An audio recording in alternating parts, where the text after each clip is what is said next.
Hey there, I'm Steve, and welcome to Jamson Entertainment. And welcome to the conversation. Just before we get started, there are many ways you can help. You can like and subscribe so you never miss a conversation. But most importantly, please share this video. Get the word out there so we can talk about all the things that we love. Today on Throwback Thursday, we're looking at Speechless, starring Michael Keaton, Geena Davis, Christopher Reeve, Bonnie Bedelia, Ernie Hudson, Ray Baker, and Mitchell Ryan. For the longest time, I've always wondered if there was any movie out there that starred Michael Keaton and Christopher Reeve. And I looked it up, I found the movie, then I forgot the name of the movie, and throughout the years I continued to look it up, learn the name of the movie, and continually not buying it until I bought it last year. And Speechless is the only movie that I'm aware of where you get the Michael Keaton Batman and the Christopher Reeve Superman in a movie. Of course, they're not playing those roles, but I'll take what I can get. And this is the only other movie that I've seen Christopher Reeve in, so it was interesting seeing him not play Superman. On another note, this was a semi-reunion for Beetlejuice because Michael Keaton and Geena Davis both starred in that one, which I'm surprised because in this movie they don't really share a whole lot of chemistry. They're acting well, but it's like you know that they're acting. What I mean by that is I really don't believe their relationship. I'm getting ahead of myself though. Michael Keaton plays a campaign scriptwriter named Kevin, and Geena Davis plays a campaign scriptwriter named Julia. They are on two different campaigns. Kevin writes for the Republican Ray Garvin, and Julia writes for the Democrat Lloyd Wanamaker. Both of them meet on the campaign trail because they are both insomniacs. They happen to be staying at the same hotel, they happen to go to the same diner, and they just meet up that way. And they go on a date together, but they don't know who each other are. What I mean when I say I don't believe their performances, it seems like everyone's phoning in their performance. And that's a real shame because everyone in this movie is a phenomenal actor. I think Christopher Reeve is probably doing his best out of everyone, but even he seems like it's not his best work though. And he doesn't even have that big of a role. He just plays the fiance to Julia, which brings me to the next part of this movie that I don't like. This movie is very convoluted because on Kevin and Julia's first date, he notices that her ring finger has a tan line and he inquires about that, and she said she was engaged but she broke it off. Christopher Reeve is playing Bob Freed, or also known as Baghdad Bob. He is a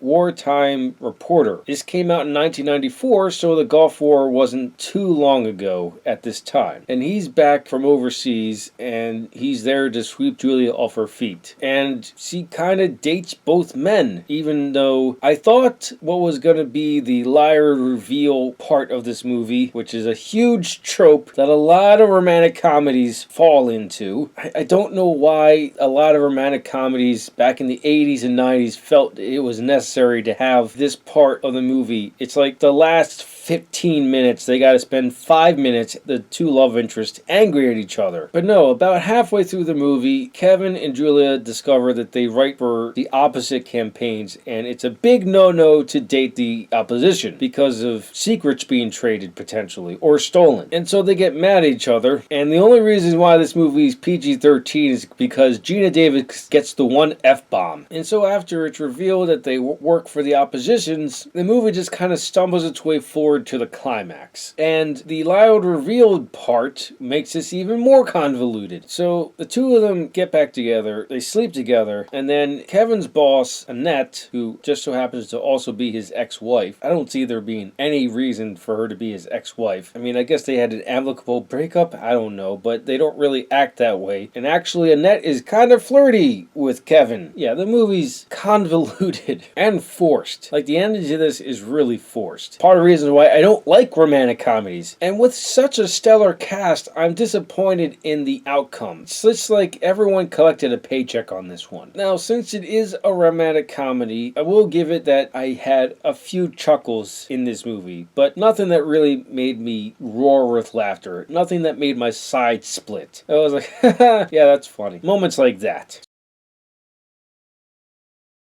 So with all that said, I can really only recommend, if you're curious, you can find this on streaming. If not, just move right past this one. Those are my thoughts on Speechless. Let me know your thoughts in the comments below. Thank you for watching, and live your imagination.